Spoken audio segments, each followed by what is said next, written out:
Good morning, students. We have already started our unit number 2, presentation strategies and interview skill. In that first topic, we have finished key elements of presentation, that was context, audience analysis, length of talk, for what, why, how. Fifth, selection of presentation method. We were doing 8 steps to a successful presentation.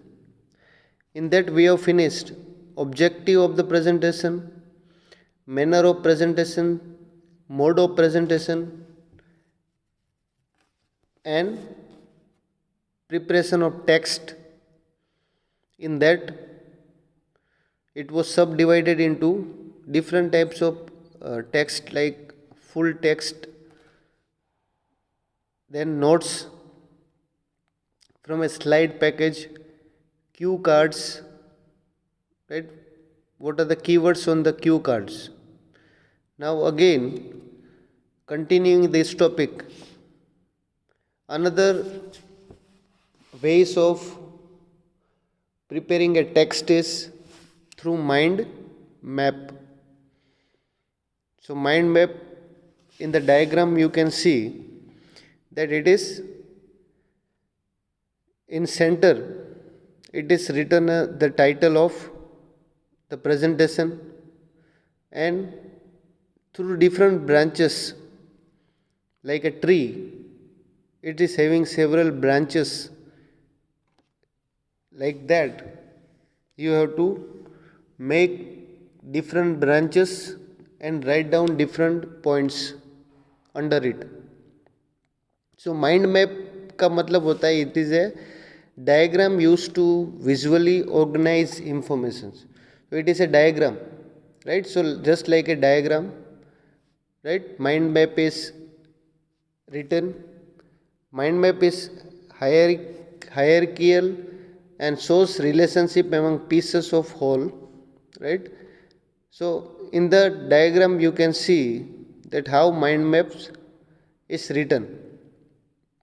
So mind map क्या करता है? What mind map is going to do? Mind maps are used to generate, visualize, structure and classify ideas, and can be used as a notes to aid a presentation. The advantage of using a mind map are similar to those of using keywords on cue cards. जैसे हमने cue cards में देखा कि कोई भी presentation देने से पहले हम छोटे से एक post card type size, right, एक पेज पे हम लोग मेन इम्पोर्टेंट पॉइंट्स जो कि हमको प्रेजेंटेशंस देने हैं वो हम लिख लेंगे, राइट.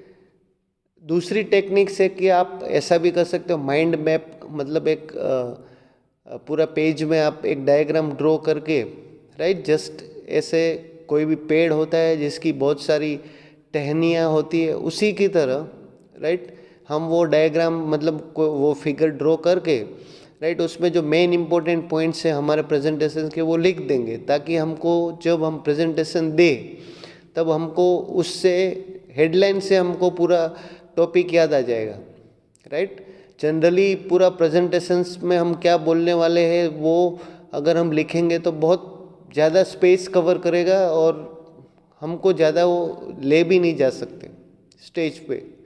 तो स्टेज पे हम जो मेन इम्पोर्टेंट पॉइंट है जो कि हमको बोलना है वो पॉइंट हम लिख लेंगे, ताकि सीक्वेंस वाइज एक के बाद एक हमको सारी चीज़ें याद आती जाएगी कि what we have to do presentations, और हमारा टॉपिक किसके ऊपर है, हमने ये पॉइंट्स कितने ख़त्म किए, right. So it is going to, so it is also a techniques of writing a text, उसमें माइंड मैप करके टेक्स्ट है.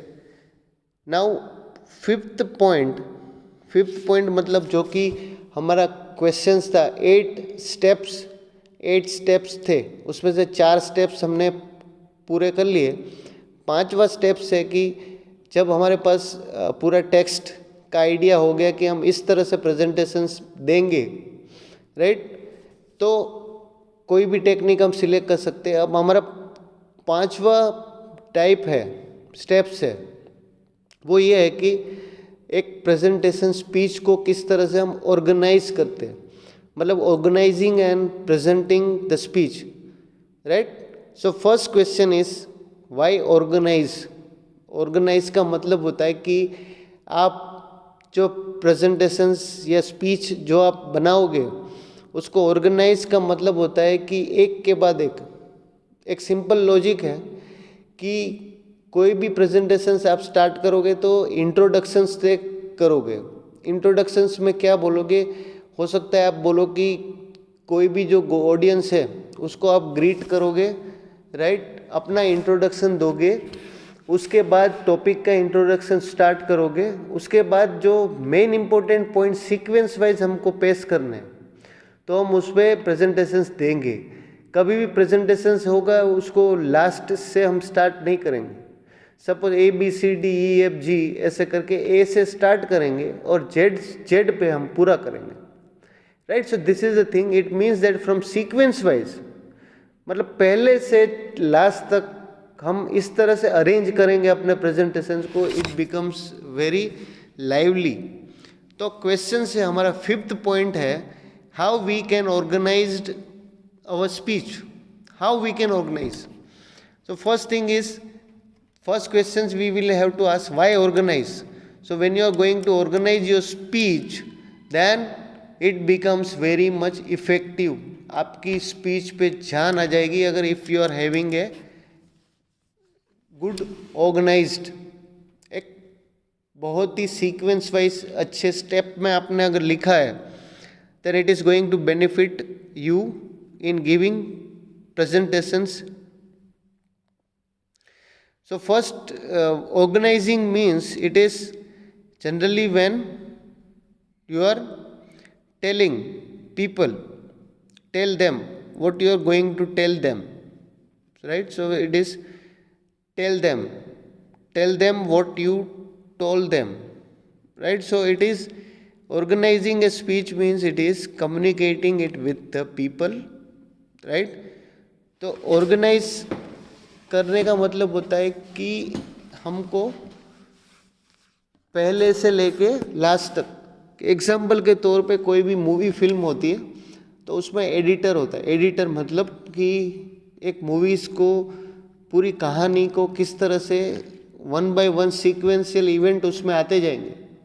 ऐसा नहीं होगा कि लास्ट में मूवी में कोई भी मतलब लास्ट से आप स्टार्ट करो, ऐसा नहीं है. पहले स्टार्टिंग से आपको स्टार्ट करना पड़ेगा, राइट. कैसे जन्म हुआ, उसके बाद कैसे बड़ा हुआ, उसके बाद कैसे, राइट, उसने संघर्ष किया, उसके बाद उसकी मृत्यु होगी, वो मूवी में आप दिखाओगे. तो it is a sequential step है, right. That is very important. The core statement, right. The simplest form of speech has essentially two ingredients. First one is a statement or point that requires clarification, amplifications or proof. And second one, the materials that clarify, amplify or prove the statement. Right? A complex speech is simply a combination of such two units revolving around an even more general statement. The most general statement of the speech we shall call the core statement, the less general statement we shall call the main points, and the least general statements are shall call subpoints. The level of generality can be visualized as follows, right. Petrol consumption is increasing in all parts of India.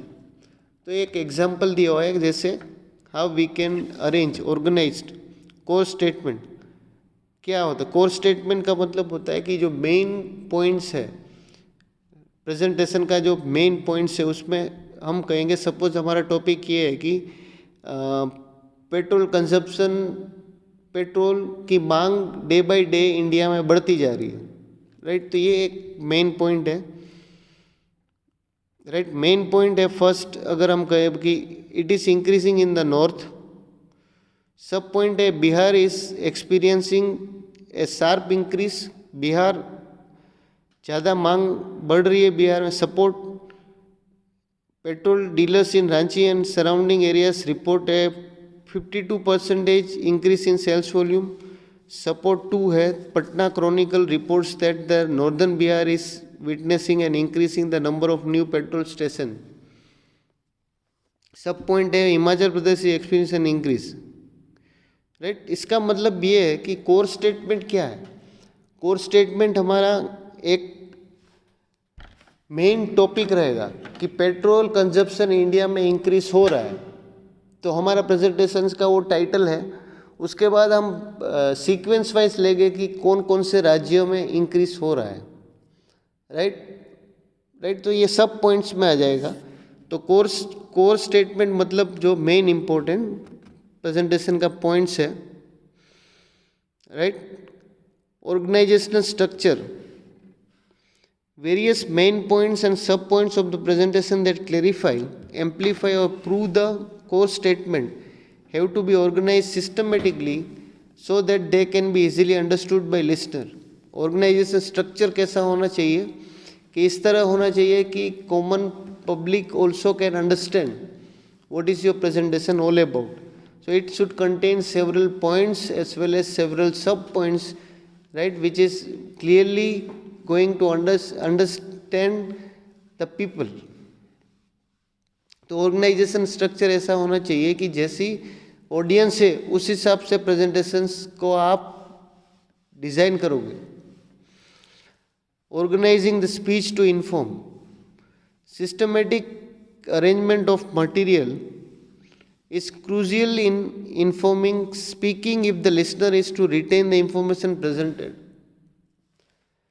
Speeches that seem to help leap from point to point without any sense of direction seldom leave the listener with anything meaningful to focus on, right. Organizing the speech to inform का मतलब होता है कि आपको इस तरह से arrange करना पड़ेगा ताकि आपकी स्पीच पे पूरा कंसंट्रेशन आपको लोगों के थ्रू मिले. अब now how we can actual में what was our main point. और main point was organising and presenting the speech.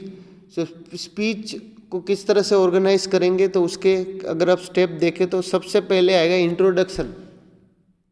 आपके प्रेजेंटेशन में सबसे पहले जो आएगा वो है इंट्रोडक्शन, राइट. इंट्रोडक्शन मतलब कि टॉपिक का इंट्रोडक्शंस आप दोगे. एग्जाम्पल है पेट्रोल कंजप्शन इंडिया में इंक्रीज हो रहा है, तो उसका एक 1 पैराग्राफ आप इंट्रोडक्शन दो रहे कि क्यों इंक्रीज हो रहा है, उसके कारण क्या इम्पैक्ट हो रहा है इंडिया में, right. That all things you have to say in detail. So introduction is just right a small type of highlight about companies, about the topics, right. तो इंट्रोडक्शंस क्यों ज़रूरी है, क्योंकि आपको लोगों को समझाना है आपका प्रेजेंटेशन का टॉपिक क्या, आपका टॉपिक क्या है मेन, राइट. ये example petrol consumption increases in India, ये एक पॉइंट है. उसके बाद दूसरा पॉइंट ये है कि India is a developing country. India एक डेवलपिंग कंट्रीज है. तो उसके बाद हम सब पॉइंट्स पे देंगे. पहला इंट्रोडक्शन देंगे, डेवलपिंग, क्यों डेवलपिंग हो रही, कब से हो रही है, कितना ग्रोथ रेट है, everything. So that will come in first introduction part. That is the most, right, historical information. It is just making people to understand about the topics के बारे में आपको इंट्रोडक्शन देना है. Then it is a simple, right, it will be a 1 page paragraph introduction, right. You can also better hold attention during the body of speech if you have already created an atmosphere of curiosity and interest, right. तुम attendance या attention लोगों का आपको मिले, उसके लिए आपका जो प्रेजेंटेशन का टॉपिक से इंट्रोडक्शन है वो बहुत ही शानदार होना चाहिए. अगर मुझे कोई भी टॉपिक्स पे प्रेजेंट करना है तो उससे पहले मैं जो इंट्रोडक्शन दूंगा उसका वो एक बहुत ही बेहतर होगा, right. So it is when you want to make your introductions very much effective, right, your speech should be very much effective, then you require a very profound introductions. आपका इंट्रोडक्शन जो होगा वो आपका सेंटर ऑफ द पॉइंट्स होगा, बहुत जरूरी है introduction. Then next part आता है कोई भी प्रेजेंटेशंस में, मतलब एक प्रेजेंटेशन के सीक्वेंसुअल स्टेप्स क्या है, राइट. हमारा मेन क्वेश्चन तो ये है कि एक अच्छा प्रेजेंटेशन देने के लिए कौन से स्टेप्स है. तो इसमें जो हमारा सब पॉइंट्स है कि हम प्रेजेंटेशन को कैसे ऑर्गेनाइज करें, मतलब हम किस टाइप से उसको लिखें, राइट. किसके बाद कौन सा पॉइंट्स आएगा उसके बारे में हम पहले से प्लान कर लेंगे, राइट. तो पहले हम इंट्रोडक्शंस उस टॉपिक का लिखेंगे, फिर हम सेकंड पार्ट आता है the body part. Body part means it is के इंट्रोडक्शंस के बाद सेकंड है कि how you are going to catch the introductions of your people, listeners. Our body part should be, right, our body part should be so much profound that our listeners should easily understand it and shows interest in our presentation. Previewed your main points, you are ready to present the information itself. To promote the listener's comprehension of your ideas and to maintain attention at a high level, you should organize the body of your speech into meaningful groupings. Right? These groupings will be more easily remembered if they can be arranged in a logical patterns.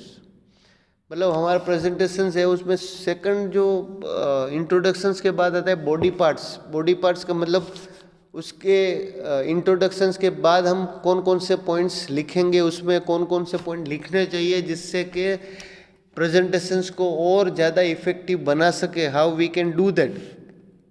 Chronological order का मतलब होता है कि आप उसको again sequence in sequential method and type you have to arrange करना पड़ेगा आपको, right. The chronological or time pattern has its greater value in explanation of processes in presentation of historic events and in relating personal experience. Right? In discussing the history of air travel, you might develop your material under the following heading or main points. अगर आपका points ये है air travel, तो उसमें points आपके होंगे early attempts at flying, air travel today, the future of air travel. ये points रहेंगे जिस पे आप प्रेजेंटेशन दोगे. तो प्रेजेंटेशन को किस तरह से सीक्वेंस में हम करेंगे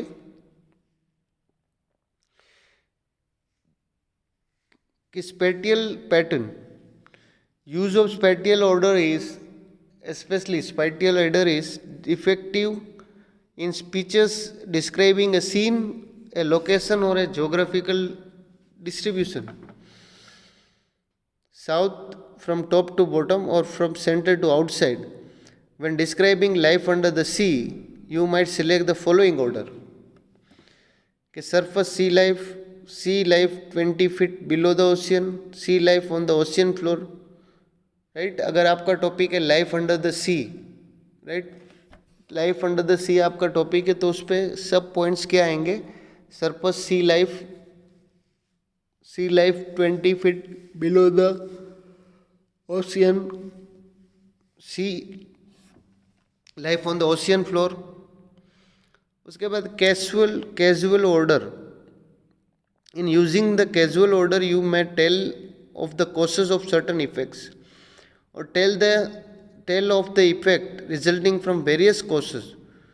For giving a talk on the sun and the individual, your pattern might be the effect of sun on the skin, the effect of sun on the eyes, the effect of sun on the hair. तो ये points होंगे, इसको हम casual order कहेंगे. मतलब कि अगर हमारा टाइटल ये है कि सन एंड द इंडिविजुअल, सूरज और एक आदमी, तो हम उस पे टॉपिक पे ये इस तरह से ऑर्डर पे, हम कैजुअल ऑर्डर पे वो टॉपिक को अरेंज करेंगे. When handling the topic why World War II, you might select the following order.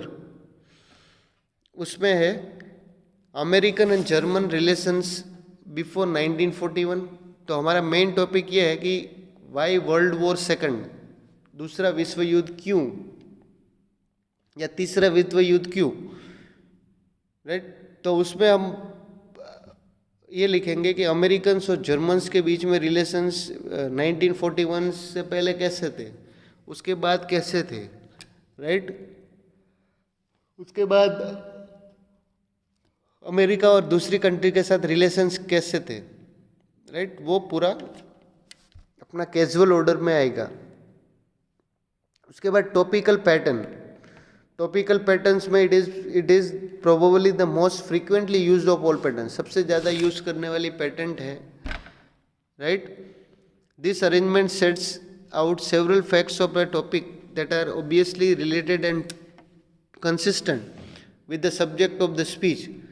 For a speech on financial structure of the university, your pattern might be, अगर topic आपका ये है कि financial structure of the university, university का financial structure एक आपको presentation का topic दिया है, तो उसमें कौन कौन से पॉइंट्स आप इंक्लूड कर सकते हो. That is universities assets, universities liabilities, universities endowments.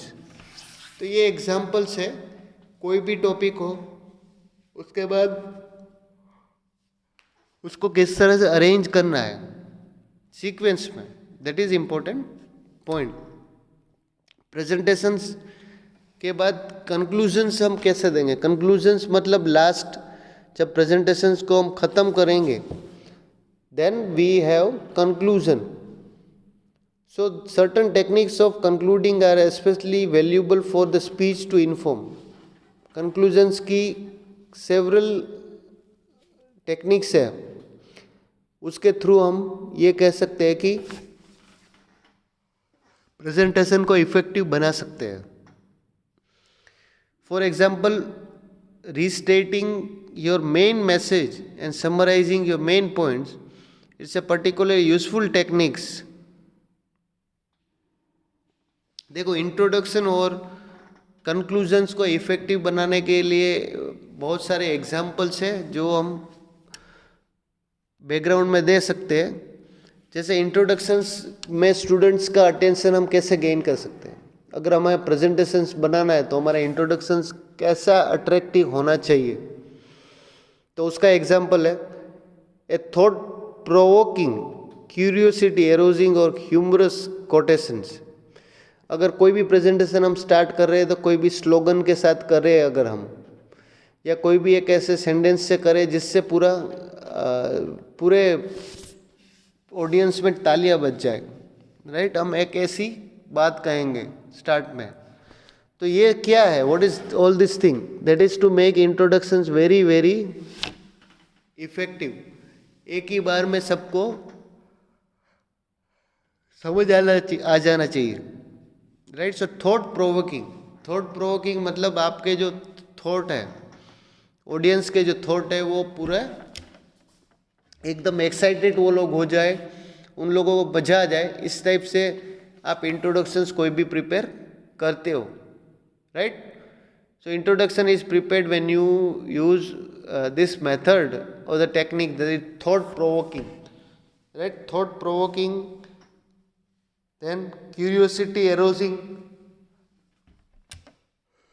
उनको मजा आना चाहिए ऑडियंस को. अगर आपके प्रेजेंटेशंस पे मजा आने लगे, क्योंकि आपने शुरुआत ही ऐसी करी, आपने शुरुआत करी जिससे सब हंसने लगे, एक लाफिंग एग्जांपल्स आपने दिया, तो यही एक क्यूरियोसिटी है. क्यूरियोसिटी का मतलब होता है कि अंदर से जो इच्छा आती है कोई चीज़ करने के लिए. और जब हम बैठे हैं उसके बाद अगर हमको, राइट, इस टाइप से ग्रीट किया जाता है, राइट. प्रेजेंटेशन कोई स्पीकर अच्छा है तो वो स्टार्ट ऐसे कर रहा है, कोई भी एक अच्छी बात कह के वो पूरा प्रेजेंटेशन स्टार्ट करता है तो वो पूरा इफेक्टिव हो जाएगा, right. So thought provoking, curiosity arousing और ह्यूमरस कोटेशन। ह्यूमरस मतलब कि हंसाने वाला कोई स्लोगन आप बोलो तो लोग उस पर ध्यान देना चालू करेंगे। An interesting new narrative, a reference to a recent event, an interesting new narrative। इसका मतलब है कुछ ऐसा आप बोल रहे हो थोड़ा नया है और अच्छा है। आप एक ही एक चीज़ जो लोगों ने सुनी है वही आप उसको बता रहे हो तो लोगों को इंटरेस्ट नहीं आएगा। लोगों को थोड़ा नया जानने में इंटरेस्ट रहता है। लोगों को थोड़ा नया आप सिखाओ, बताओ तो लोगों को थोड़ा एक्साइटमेंट रहेगा, राइट। एक ऐसी नई चीज़ आप कराओ कि उनके थ्रू योर एंगेजमेंट में increase, right. So it is beneficial for both of them. Then reference to a recent event, then rhetorical question, startling or shocking statement, promise of a reward for listening, right। You can become a millionaire। आप YouTube पे कोई देखो, कोई video का कोई भी subject या video का हेडलाइन देखो आप तो बहुत ही इंटरेस्टिंग होगा। इंटरेस्टिंग इसलिए होगा क्योंकि वो वीडियो उसका टाइटल ही इतना ज़ोरदार होगा कि लोगों को सुनने में, देखने में बहुत ही अच्छा लगे। तो टाइटल किस टाइप से आप सिलेक्ट करोगे? टाइटल वही सिलेक्ट करोगे, वैसे सिलेक्ट करोगे जैसे आप बेहतर तरीके से लोगों को समझा सके, बता सके। क्यूरियोसिटी, ईगरनेस उनको रहेगी चीज़ें जानने की, सुनने की, राइट। तो क्या है कि आप जनरली ऐसा भी स्टेटमेंट बोल सकते हो कि like you can become a millionaire. आप करोड़पति बन सकते हो। ये साधारण सवालों के जवाब दीजिए। अगर कोई गेम शो है, राइट, तो ऐसे करके वो मार्केट कर सकता है। तो ये है क्या है स्टार्टिंग पॉइंट। इंट्रोडक्शंस आप किस तरह से अट्रैक्टिव बना सकते हो। उसके बाद कंक्लूजन है जो ख़त्म करोगे जब आप प्रेजेंटेशंस, तो कैसा होना चाहिए, how it should be. A conclusion can be made moral memorable by the use of A quotation. Conclusion आप ज़्यादा मेमोरेबल बना सकते हो अगर लास्ट में आप एक कोटेशंस भी यूज़ करो, राइट। यानी और इंटरेस्टिंग इलस्ट्रेशन दो आप। एक इलस्ट्रेशंस आप एग्जाम्पल दे सकते हो, right. Then challenge to the audience, audience को चैलेंज करो। तो ऑडियंस जो है वो that will start listening, that will increase curiosity of the audiences. तो कंक्लूजन क्या होना चाहिए, वो भी इंटरेस्टिंग होना चाहिए, right. Challenge to the audience, audience के लिए चैलेंज आप दो तो ऑडियंस भी उसमें पार्टिसिपेट करेगी और audience also will think that it is participating in that event. Examples है, प्रेजेंटेशंस के बीच में मैं कुछ ऐसा पॉइंट बोलूँगा जिसके थ्रू मैं लोगों को चैलेंज कर रहा हूँ। उसके बाद जो भी लोग उसका आंसर दे रहे हैं उसको रिवॉर्ड भी कर रहा हूँ, साथ साथ उनको उसका बेनिफिट भी दे रहा हूँ कि उन्होंने जवाब दिया, तो एक गिफ्ट भी दे रहा हूँ। तो उससे क्या है कि मैं मोटिवेट कर रहा हूँ, राइट। तो आपका कंक्लूजन मेमोरेबल हो सकता है अगर आप ये टेक्निक फॉलो करें कि एग्जाम्पल दे, राइट। चैलेंज हो ऑडियंस के लिए। ए कॉल फॉर एक्शन, हमेशा अपने आप को बदलने के सोच के साथ आप बिजनेस करें, वो भी एक बेहतर चीज़ है। A declaration of intent express speakers intent to act. A declaration of intent, right. Conclusion में declarations of intent expresses speakers intent to act. Speakers की क्या उसमें रिस्पॉन्सिबिलिटीज रहती है, right? You can see the examples. First one, today I would like to discuss with you the questions. Are reservations justified in a modern India? एक examples दिया हुआ है जिसमें एक क्वेश्चन है कि today I would like to discuss you with the question are reserve. मैं आपको एक टॉपिक दे रहा हूँ कि रिजर्वेशंस जो है वो सही में इंडिया में जस्टिफाइबल है, तो उसके लिए आपको आंसर देना है मेरे को, राइट? और दूसरा, today I will attempt to demonstrate the reservations are not justified in modern India. So conclusion ये है, the body of the persuasive speech contains the speaker's defense of the persuasive preposition. The conclusion of the persuasive speech should place the audience in the state of mind most conducive to the accomplishment of the speaker's purpose. Right? Example के, if your purpose is acute, the audience should be ready to act. Audience ready रहना पड़ेगा, air hostess, right? Then if your purpose is acute, the audience should be ready to act. If your purpose is to convince, the audience should be ready to give assents. So that is some techniques for introduction and the conclusion. Next, we will continue this 8 points of presentation in the next lecture. Thank you.